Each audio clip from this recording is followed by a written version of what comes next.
Chapter 4 Vikramaditya'S Throne Part 1 Narratives of King Vikramaditya are renowned in the form of folklores and adventure tales.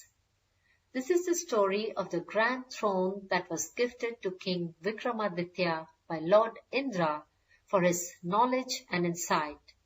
Legend states that the scholars of Ujjain decided to bury the throne after King Vikramaditya's death, as no king was worthy enough to ascend it. Many years later, Raja Bhoja found it and worked towards becoming an able king as Vikramaditya. King Bhoja of the Paramara dynasty was a proud man. He had ruled his kingdom well and the people were prosperous and happy. However, recently the people of the kingdom complained about a man-eater that was attacking them at the outskirts of the kingdom. It seemed like the animals of the forest were slowly entering the kingdom, resulting in loss of life and property. Immediately, the king, along with a small group, ventured into the forest and went about killing the wild animals. Once the king and his men were reasonably certain that the beasts were no more a threat to the people, they started their journey back to the capital. At the border of the forest, the royal group came across a beautiful garden. The king ordered his men to ask the owner for some fruits when he heard a shout from above. The king looked up and saw a man standing atop a high platform, chasing away birds that were coming into the garden.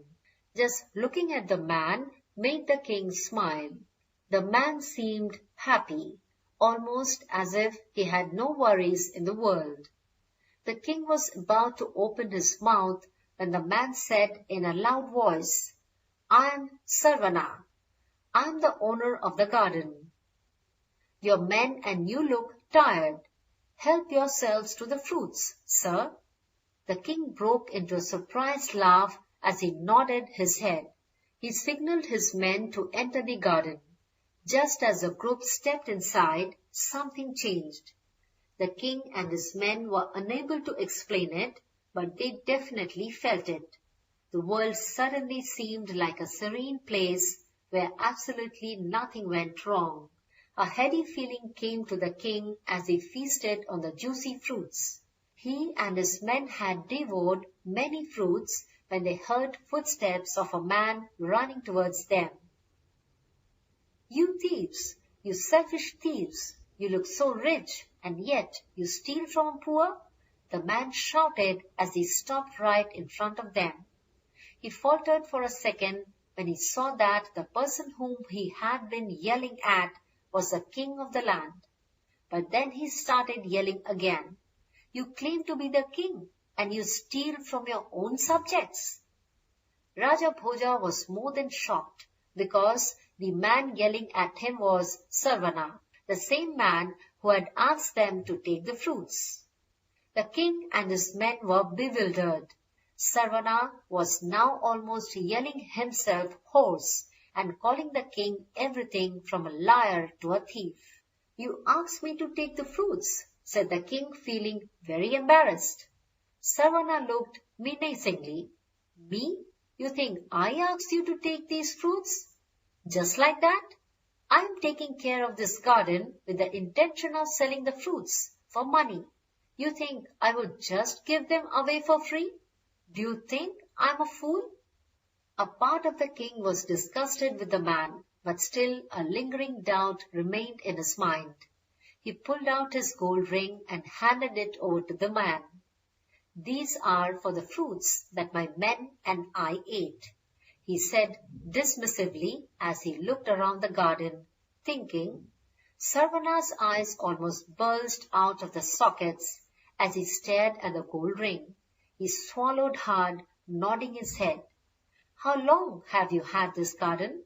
the king asked when he was certain that he had the man's undivided attention. "It belonged to my father, sir. Now I am taking care of it," the man mumbled, still looking at the ring. A minister of the Raja stepped forward. How on earth do you have so many varieties of fruits growing in the garden at the same time?